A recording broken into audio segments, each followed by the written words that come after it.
Evolusi adalah perubahan dari seluruh bentuk kehidupan dari satu generasi menuju generasi berikutnya. Nah, kalau kita tarik dalam kajian biologi, evolusi berarti perubahan menyeluruh dari sifat-sifat yang terwariskan suatu populasi organisme dari satu generasi menuju generasi berikutnya. Di industri teknologi seluler pun terjadi yang namanya evolusi. Kita mengenal tentu yang namanya jaringan 1G, 2G, 3G, 4G, sampai yang terbaru adalah 5G. Di industri pemasaran sendiri juga terjadi yang namanya evolusi marketing. Dari mulai era 1.0, 2.0, 3.0, 4.0, dan juga yang terbaru adalah 5.0.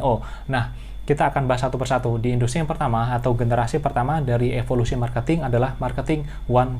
Di sini lebih kepada produk centric. Artinya suatu perusahaan atau produsen ketika mereka pengen berjualan, mereka tidak memikirkan perasaan dari pelanggannya. Mereka tidak memikirkan bagaimana kebutuhan dari customernya. Yang mereka tahu hanyalah 4P, product, price, place, dan juga promotion. Mereka simple. Mereka bikin produk, kemudian mereka ciptakan harganya, kemudian mereka mencari tempat, mereka sudah bisa berjualan. Nah, sebenarnya marketing 1.0 ini sempat gue singgung pada pembukaan video gue yang berjudul pentingnya membangun brand awareness.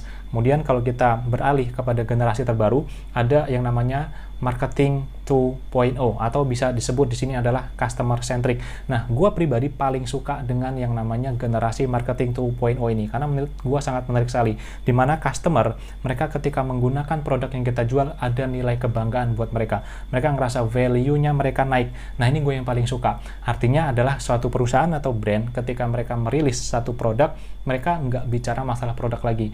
Mereka sudah mulai mensegmentasikan kebutuhan dari pelanggannya, mulai dari gendernya, kemudian range usianya, minat, bakat, kesukaan gitu ya. Misalnya gini, ketika lo pakai handphone tertentu, lo ngerasa oke, gue ngerasa bangga banget nih ketika pakai produk handphone ini gitu misalnya. Ketika mereka rilis satu series terbaru pun, kayak lo rela ngantri, lo rela ikut pre-order, yang penting keluaran terbarunya lo dapat, lo nggak ketinggalan. Atau bisa juga misalnya ketika lo nongkrong di satu coffee shop tertentu, misalnya di Starbucks gitu ya, kopinya bisa saja sama, bahan bakunya bisa sama, tapi ketika lo nongkrong di pinggir jalan dengan kopi tertentu misalnya hanya lo bisa bayar 5.000, kemudian tapi ketika lo ngopi di Starbucks, lo ngerasa kayak gue lebih keren lagi dan segala macamnya, meskipun di situ terjadi perbedaan harga yang sangat fantastis, sangat beda. A place to see and to be seen gitu ya. Jadi lu ngerasa lebih bangga ketika lu ngopi di Starbucks gitu. Di sini mereka nggak akan mikirin lagi tentang kualitas produk, mereka nggak akan memikirkan lagi seberapa mahal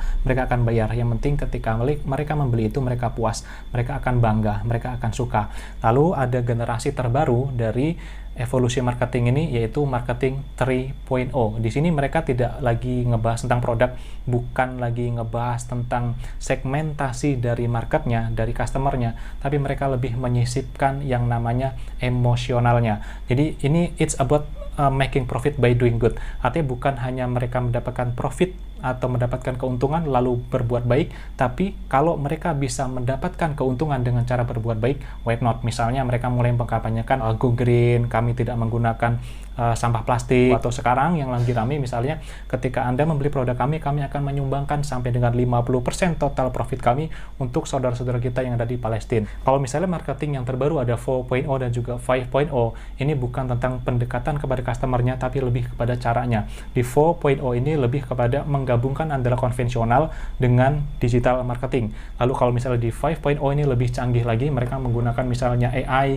robotik, dan juga blockchain juga masuk di marketing yang terbaru di 5.0 ini. So, kira-kira bisnis kalian menggunakan marketing yang mana? Atau mungkin secara pribadi kalian lebih suka yang mana nih untuk pendekatan kepada customernya, kepada 1.0 product centric, 2.0 customer centric, atau 3.0 human centric? Tulis di kolom komentar. See you again in the next video and bye-bye.